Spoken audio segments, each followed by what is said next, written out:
Salam Sobat Ministry Channel, apa kabar? Semoga dalam keadaan baik-baik saja.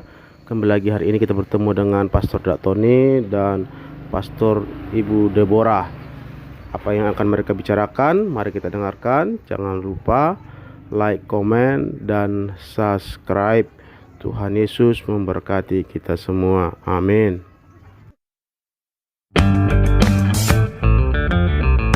Bapa di surga, dikuduskan namamu, datang kerajaanmu, jadi kehendakmu.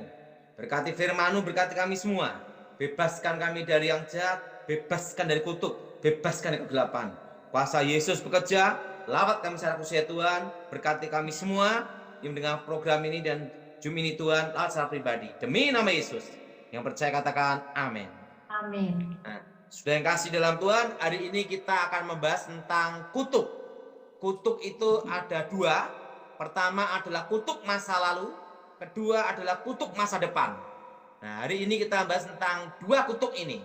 Nah, mari kita buka Alkitab kita di dalam Injil Yohanes pasal 10. Injil Yohanes pasal 10 ayat 9 sampai dengan ke-10. Injil Yohanes pasal 10 ayat 9 sampai dengan ke-10. Akulah pintu, barang siapa masuk melalui aku, ia akan selamat, dan ia akan masuk dan keluar dan menemukan padang rumput. Pencuri datang hanya untuk mencuri dan membunuh dan membinasakan. Aku datang supaya mereka mempunyai hidup dan mempunyainya dalam segala kelimpahan. Alkitab berkata, iblis datang untuk membunuh, mencuri, dan membinasakan. Nah, setan tidak ada tujuan menolong manusia. Setan tidak ada tujuan menyelamatkan manusia. Kenapa? Karena setan tidak diampuni. Yang jadi pertanyaan, kenapa manusia diampuni, setan tidak? Nah, ini dah. Ada yang bertanya, kenapa manusia diampuni, diberi kesempatan pengampunan? Ingat, manusia diberi kesempatan pengampunan, setan tidak. Waktu saya seminar, yang tanya manusia. Nah, Tuhan itu kan adil. Kenapa manusia diampuni, setan tidak? Ini yang protes bukan setan, malah manusia ini. Perlu saudara tahu, sebelum Elohim menciptakan manusia, yang paling awal adalah menciptakan malaikat. Malaikat yang diciptakan Tuhan itu berlaksa-laksa, beribu-ribu laksa, berpuluh-puluh ribu laksa, berlaksa-laksa. Nah, hitung sendiri. Nah, berlaksa-laksa, beribu-ribu laksa, berpuluh-puluh ribu laksa, berlaksa-laksa. Hitung sendiri. Nah, di situ pula diciptakan malaikat terkuat.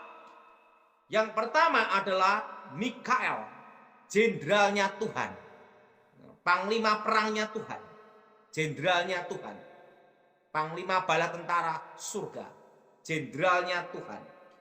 Nah, kedua, diciptakan malaikat yang terkuat yang kedua, yang bernama Gabriel, penghulu para malaikat. Dan yang ketiga, diciptakan malaikat terkuat yang ketiga, diciptakan dengan kemuliaan, hail artinya pantulannya, Lucifer, diciptakan demikian dahsyat melebihi malaikat-malaikat yang lain. Bahkan dalam kitab Yehezkiel dikatakan dijaga oleh para kerub. Bayangin saudara, kalau seorang pejabat dikawal jenderal-jenderal, berarti pejabat itu orang yang sangat penting. Betul? Nah, tetapi kalau seorang pakai baju oren-oren, nah setelah itu diborgol, dijaga polisi, itu narapidana. Nah, ini bedanya diborgol. Nah, ini dikatakan dijaga para kerub, artinya punya posisi penting, dan Alkitab berkata diberi tempat kudus, artinya tempat yang khusus, saudara. Nah, Lucifer ini membawai sepertiga malaikat Tuhan. Pemimpin pujian, pujian penyembahan kepada Elohim yang hidup.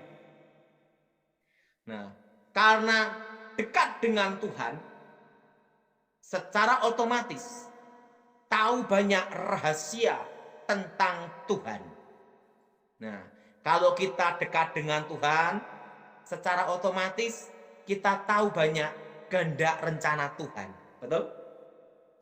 Nah, tapi ingat, seorang guru tidak memberikan muridnya 100% ilmunya. Maksimal 75%. Jaga-jaga, murid murtad, murid melawan, sikat gitu. Tuhan tidak memberitahu semua rahasianya ke Lucifer. Nah, Lucifer karena tahu banyak rahasia tentang Tuhan, Lucifer memimpin pemberontakan, merencanakan, mengkudeta Tuhan Sang Pencipta. Jadi ingat saudara, Lucifer merencanakan dengan keinginannya sendiri, merencanakan mengkudeta Tuhan. Jadi ingat, dosa yang pertama kali terjadi bukan di bumi, tapi di langit, saudara. Di surga. Yaitu apa? Pemberontakan Lucifer. Ingin menjadi Tuhan. Jadi ingat saudara, dosa yang pertama kali terjadi itu ada di langit, saudara. Nah, dosa apa? Dosa pemberontakan Lucifer, kesombongan, ingin menjadi Allah. Dan apa yang terjadi? Terjadilah pemberontakan di surga yang berpihak pada Tuhan 2/3, Mikael, Gabriel, yang melawan Tuhan 1/3. Tuhan Maha Kuasa, Lucifer kalah, dibuang ke bumi. Nah, Tuhan sangat sedih. Tuhan sangat kecewa dengan pemberontakan Lucifer. Nah, tapi Tuhan perlu teman untuk bicara. Karena Lucifer diciptakan Tuhan lebih hebat, melebihi malaikat-malaikat yang lain. Untuk menggantikan posisi Lucifer, harus diciptakan yang lebih mulia. Diciptakanlah manusia. Segambar, serupa dengan Elohim. Serupa dengan Tuhan. Makanya manusia itu diciptakan lebih mulia, melebihi malaikat, saudara. Nah, diciptakanlah Adam. Dan setelah itu diciptakanlah Hawa. Adam dan Hawa. Nah, bagaimana pendapat Sobat Misteri tentang apa yang disampaikan oleh Pak Dotoni? Mari silakan tinggalkan komen Bapak Ibu Saudara. Dan mari kita diskusikan di dalam komen. Tuhan Yesus memberkati. Shalom.